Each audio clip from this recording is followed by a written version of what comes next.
Il y a des vérités que l'on n'apprend qu'avec le temps. Des vérités silencieuses, qui se révèlent souvent trop tard quand les opportunités se sont envolées, quand les blessures sont déjà faites. On croit comprendre l'autre, mais en réalité on ne fait souvent qu'effleurer la surface. Comme le disait Carl Jung. Tout ce qui nous irrite chez les autres peut nous conduire à une meilleure compréhension de nous-mêmes. Alors qu'apprenons-nous trop tard sur les femmes? Et pourquoi ces leçons, si simples en apparence, sont-elles si difficiles à intégrer? One point est la profondeur invisible. La première chose que l'on apprend trop tard, c'est que la profondeur d'une femme ne se mesure pas à ce qu'elle montre, mais à ce qu'elle tait. On s'arrête souvent aux apparences. Un sourire esquissé, une parole légère, un regard qui se détourne. On croit que cela résume tout. Mais ce que l'on ne voit pas, ce que l'on n'entend pas, voilà où réside l'essentiel. Une femme, comme l'océan, ne se révèle jamais dans sa totalité. On peut admirer la surface, la caresse des vagues, la beauté tranquille du reflet de la lune sur l'eau.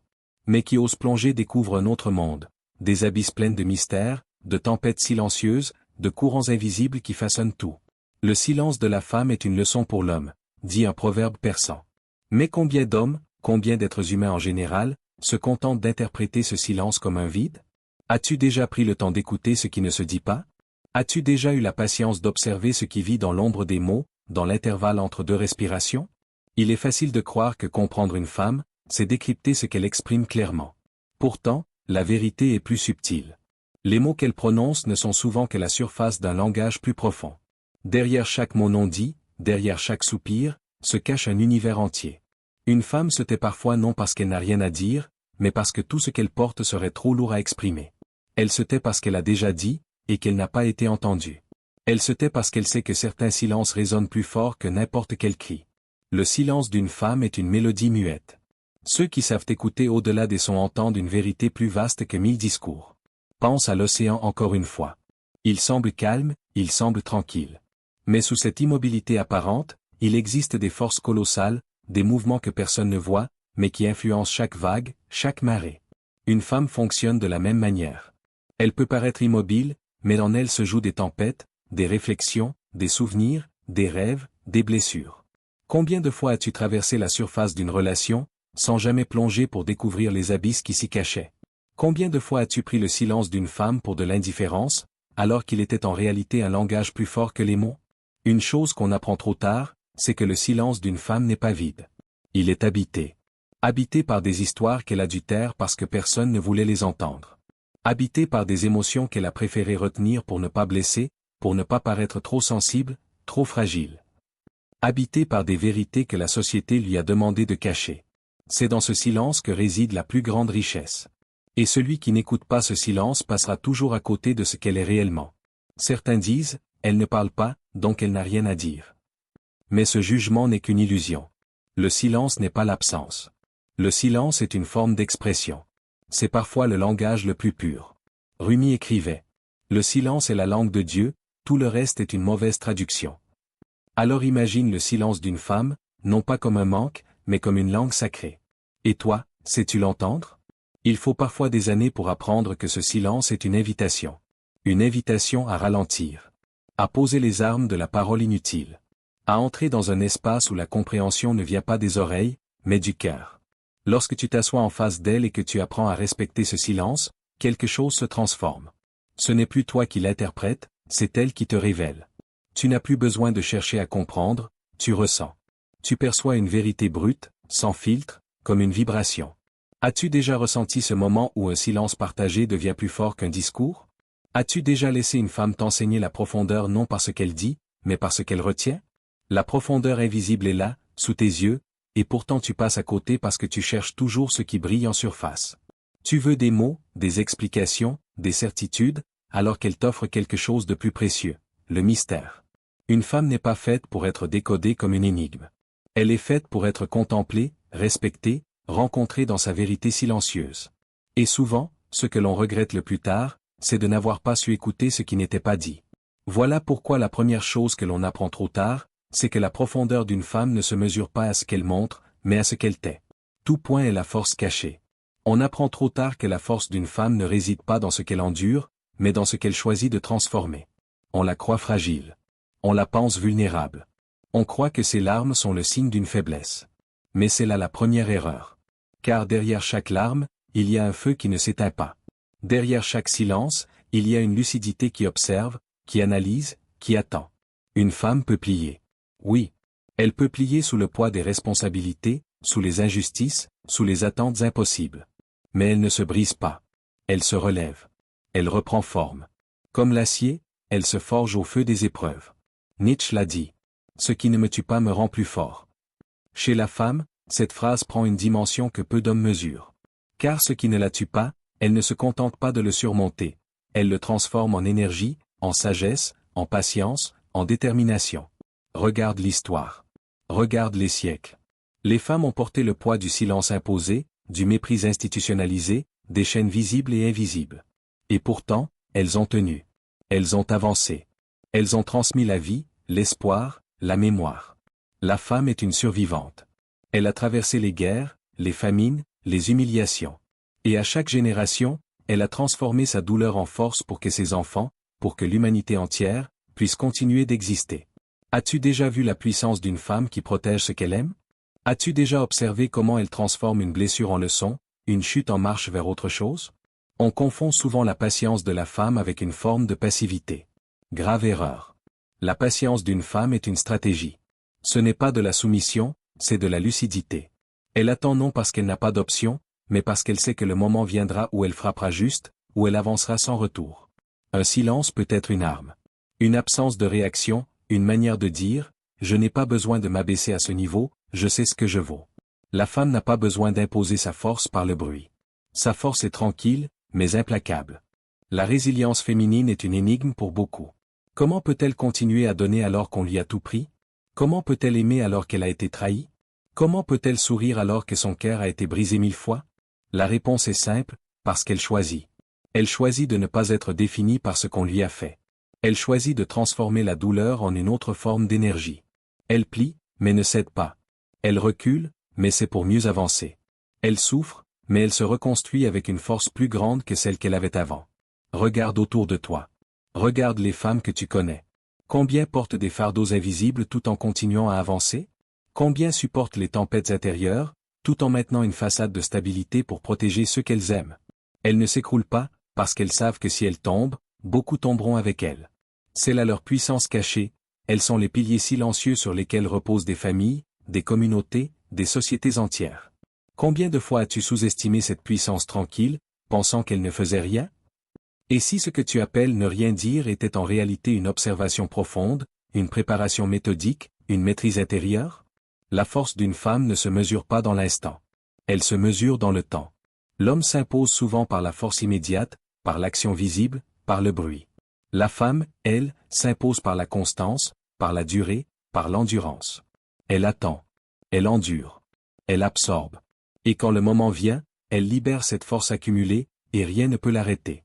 Il y a un proverbe chinois qui dit « La femme est comme un sac de thé, on ne sait jamais à quel point elle est forte jusqu'à ce qu'elle soit plongée dans l'eau bouillante. » Chaque épreuve révèle une nouvelle couche de force. Chaque souffrance devient une forge. Chaque injustice devient un entraînement. Et toi, l'as-tu déjà vu, ce moment où une femme que tu croyais fragile révèle une puissance qui te dépasse? La patience n'est pas faiblesse. Le silence n'est pas absence. La douceur n'est pas fragilité. Tout cela peut être des formes de force. Des forces invisibles, mais implacables. La femme choisit de transformer. Elle choisit de transcender. Et c'est cette capacité, plus que tout, qui en fait un être indestructible. Elle plie, mais elle ne se brise pas. 3 points. Les blessures invisibles. Un sourire peut être lumineux, sincère, plein d'éclat de joie. Mais il peut aussi être un masque. Une armure subtile, polie par les années. Une façon de dire au monde, je vais bien, quand à l'intérieur, tout vacille. Chaque femme porte des cicatrices invisibles. Elles ne se voient pas à l'œil nu. Elles ne s'exhibent pas comme des blessures de guerre. Elles se logent dans les recoins de la mémoire, dans les gestes retenus, dans les regards qui se détournent. Ce sont les mots lancés comme des flèches, des phrases prononcées trop vite, trop fort, qui laissent des marques plus profondes que les coups. Ce sont les trahisons qui brisent la confiance, les promesses effacées comme si elles n'avaient jamais eu de valeur. Ce sont les jugements répétés, pas assez, trop, jamais comme il faut. Ce sont aussi les attentes impossibles, être parfaite, être forte, être douce, être tout, tout en même temps. Simone de Beauvoir écrivait « On ne naît pas femme, on le devient. » Et ce devenir est pavé d'épreuves que l'on ne soupçonne même pas. Dès l'enfance, une fille apprend à sourire même quand elle a peur. À se taire même quand elle a raison.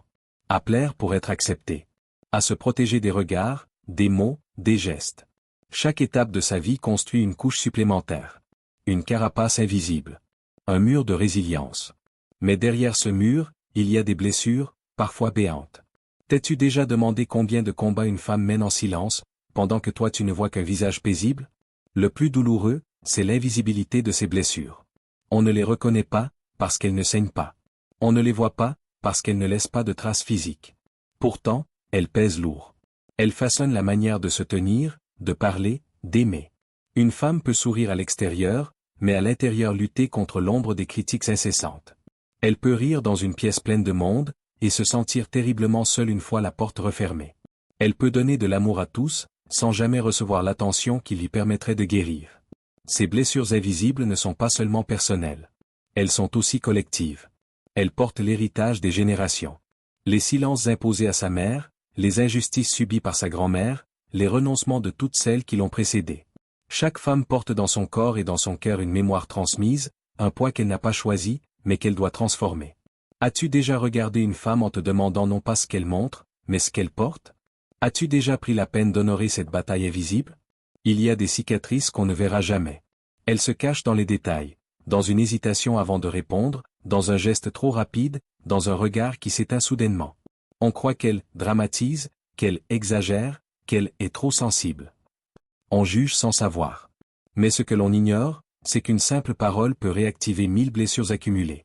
Ces blessures invisibles sont comme des braises sous la cendre. Elles semblent éteintes, mais elles continuent de brûler en silence. Et parfois, il suffit d'un souffle pour qu'elles s'embrasent à nouveau. Pourtant, malgré tout cela, la femme avance. Elle porte ses cicatrices comme on porte des tatouages invisibles. Elles ne définissent pas qui elle est, mais elles marquent le chemin parcouru. Chaque cicatrice raconte une histoire. Celle de la fois où elle a survécu à une trahison. Celle où elle a appris à se relever après une humiliation. Celle où elle a dû se reconstruire après avoir été brisée. Et même si ces histoires ne sont pas dites, elles vibrent dans sa manière d'être. On apprend trop tard qu'il faut de la délicatesse pour approcher une femme. Pas de la délicatesse comme une politesse de façade, mais une vraie délicatesse du cœur. Il faut la douceur de celui qui comprend que chaque sourire peut cacher une cicatrice. Il faut la patience de celui qui accepte que certaines blessures ne guériront jamais complètement. Il faut la présence de celui qui ne cherche pas à réparer, mais à accompagner. Car parfois, la plus grande guérison ne vient pas des mots, mais du simple fait d'être vu, reconnu, honoré. T'es-tu déjà demandé combien de fois une femme a dû ravaler ses larmes pour ne pas paraître faible? Combien de fois elle a préféré sourire pour ne pas déranger? Combien de fois elle a choisi le silence pour éviter un conflit qu'elle savait perdu d'avance? Ces choix ne sont pas des abandons. Ce sont des actes de survie. Des manières de continuer à avancer, même avec des blessures qui ne se voient pas. Et quand tu prends conscience de cela, quand tu comprends que derrière chaque femme se cache un champ de bataille invisible, alors ton regard change. Tu ne vois plus seulement le sourire. Tu vois la force qu'il a fallu pour l'offrir malgré tout. Tu ne vois plus seulement la douceur. Tu vois le courage immense de continuer à aimer dans un monde qui l'a parfois blessé si profondément. Chaque femme est une survivante silencieuse. Et c'est ce silence que l'on apprend, trop tard, à écouter. 4 points l'art de l'amour et du détachement. On apprend trop tard qu'une femme n'est pas à posséder mais à accompagner. La plupart des hommes confondent la proximité avec le contrôle. Ils pensent que tenir la main d'une femme, connaître chacun de ses gestes, de ses pensées, c'est aimer. Mais ce n'est pas de l'amour.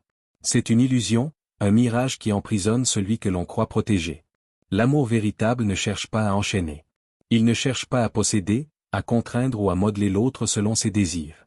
L'amour véritable est un souffle, une respiration partagée. Il accompagne sans étouffer, il guide sans imposer. Khalil Gibran écrivait. Laissez de l'espace dans votre union, et que les vents du ciel dansent entre vous. Ces mots ne sont pas de simples images poétiques. Ils sont un enseignement profond sur la nature du lien humain. Chaque relation, chaque union est une rencontre de deux libertés. Et lorsque l'on cherche à posséder cette liberté, à l'enfermer, à la contrôler, on détruit ce que l'on prétend chérir. Une femme est entière en elle-même. Son essence, ses désirs, ses rêves, ne dépendent pas de toi pour exister. Et si tu cherches à la posséder, tu la prives de sa force et tu te prives de la tienne. L'amour n'est pas la domination, il est la communion. As-tu cherché à aimer en laissant respirer, ou as-tu enfermé par peur de perdre? La peur est souvent le moteur de l'attachement possessif. La peur de perdre, la peur de l'abandon, la peur du vide. Mais c'est précisément cette peur qui détruit la relation. Elle crée des chaînes invisibles, des barrières subtiles, des exigences silencieuses. Elle transforme l'amour en cage. Aimer vraiment demande du courage. Le courage de lâcher prise, de faire confiance, de respecter l'espace de l'autre. C'est une discipline stoïcienne, apprendre à aimer sans attacher, à s'unir sans emprisonner, à être présent sans dominer. Une femme ressent profondément cette liberté ou son absence. Elle sent lorsque l'on cherche à l'acquérir pour soi, et lorsque l'on cherche à l'accompagner. Les petites tensions du quotidien, les jalousies injustifiées, les tentatives de contrôle, sont autant de signes que l'on a quitté le chemin de l'amour véritable. L'art d'aimer, c'est reconnaître que l'autre est un univers à part entière. Et que ce respect de son espace est en réalité le plus beau cadeau que l'on puisse offrir. Le véritable amour, celui que l'on apprend trop tard, n'impose rien. Il élève. Il élève parce qu'il ne cherche pas à changer l'autre pour combler ses propres attentes. Il élève parce qu'il accueille la personne telle qu'elle est, avec ses forces et ses fragilités. Il élève parce qu'il inspire, sans pression, sans manipulation, sans jalousie. Pense à une femme que tu as aimée profondément. Combien de fois as-tu voulu la protéger en l'enfermant, en limitant ses choix, en pensant que c'était pour son bien? Combien de fois as-tu confondu l'amour avec la possession? Et combien de fois as-tu compris, trop tard, que ce n'était pas l'amour, mais la peur qui parlait à travers toi? Dans cette perspective, l'amour et le détachement ne sont pas opposés, mais complémentaires. Détacher n'est pas renoncer, mais offrir l'espace nécessaire pour que l'autre grandisse.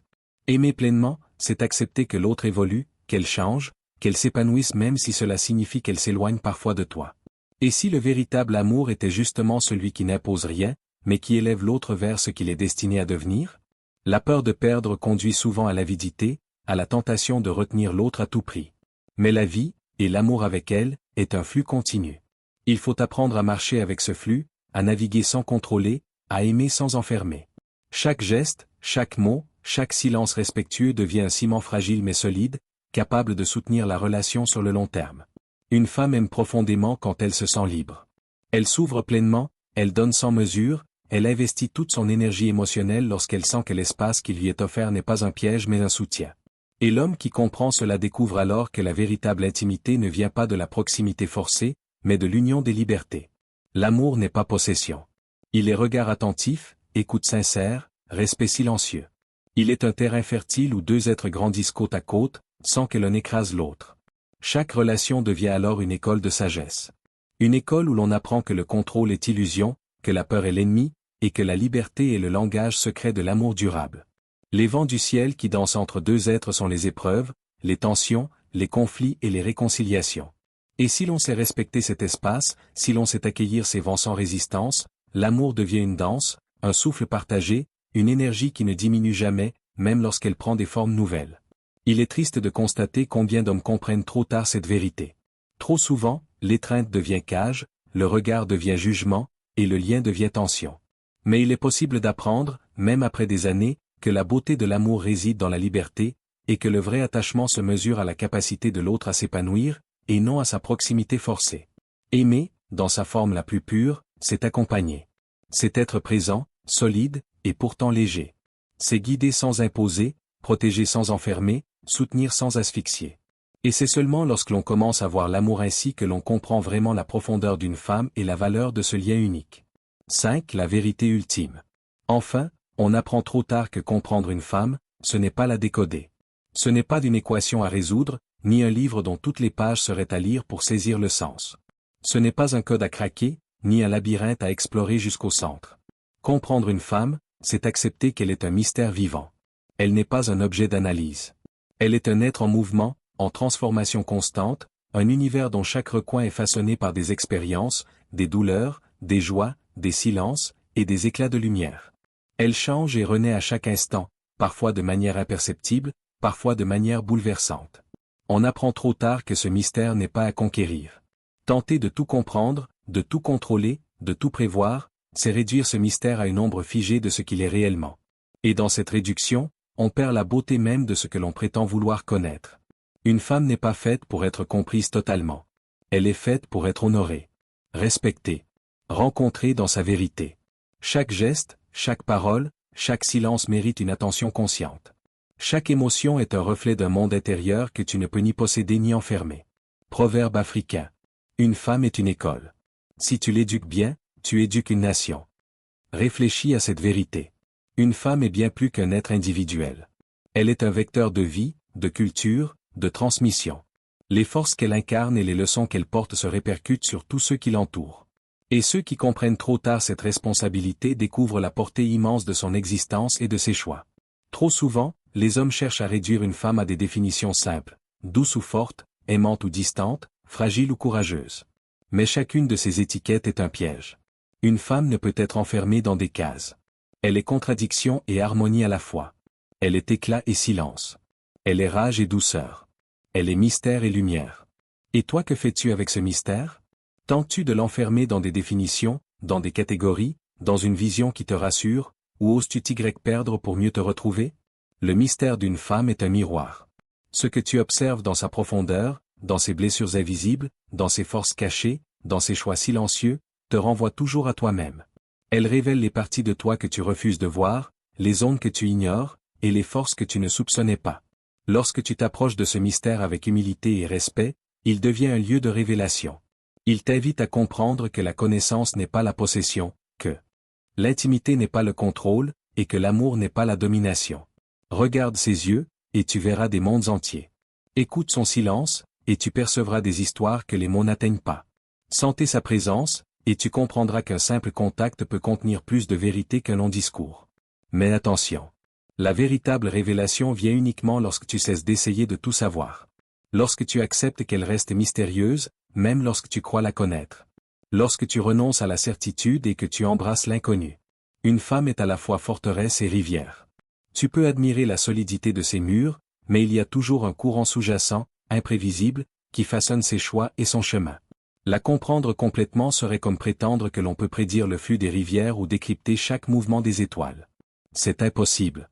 Et pourtant, ce mystère est exactement ce qui rend sa présence si essentielle et fascinante. Chaque femme porte en elle la somme des histoires de celles qui l'ont précédée. Elle porte des blessures invisibles, des forces insoupçonnées, des choix difficiles et des rêves profonds. Elle est un mélange de douceur et de tempête, de lucidité et d'émotions brutes, de silence et de vérité criante. Et celui qui croit qu'il peut tout comprendre sans effort se trompe. Il peut seulement apprendre à approcher, à observer, à respecter et à s'émerveiller. Les leçons que l'on apprend trop tard sont souvent simples, mais puissantes. Ne tente pas de la contrôler. Ne cherche pas à tout savoir. Ne réduis jamais sa valeur à ce que tu peux comprendre. Offre-lui ton respect, ta présence et ton engagement sincère. C'est dans cette relation humble et consciente que l'on découvre la grandeur d'une femme et l'impact qu'elle a sur le monde. Et enfin, le mystère de la femme n'est jamais un obstacle. C'est un appel. Un appel à grandir, à s'élever, à comprendre que la vie et l'amour ne se vivent pas dans la possession, mais dans l'émerveillement et la rencontre de ce qui dépasse toute explication. Et toi, oses-tu t'y perdre, même si cela te transforme? Oses-tu l'accueillir pleinement, dans son infinie complexité, sans chercher à la réduire, à la contrôler ou à la comprendre entièrement? Le mystère d'une femme est un enseignement. Elle est un miroir, un guide, un souffle vivant. Elle est l'infini qui marche à côté de toi, et parfois c'est seulement en te perdant en elle que tu te retrouves vraiment. Les choses que l'on apprend trop tard sur les femmes sont souvent celles que l'on aurait dû apprendre sur soi-même. Car dans leur regard, dans leur silence, dans leurs blessures et dans leur amour, c'est toujours une partie de nous qui se reflète. Et peut-être que la plus grande leçon est celle-ci. Apprendre à voir vraiment.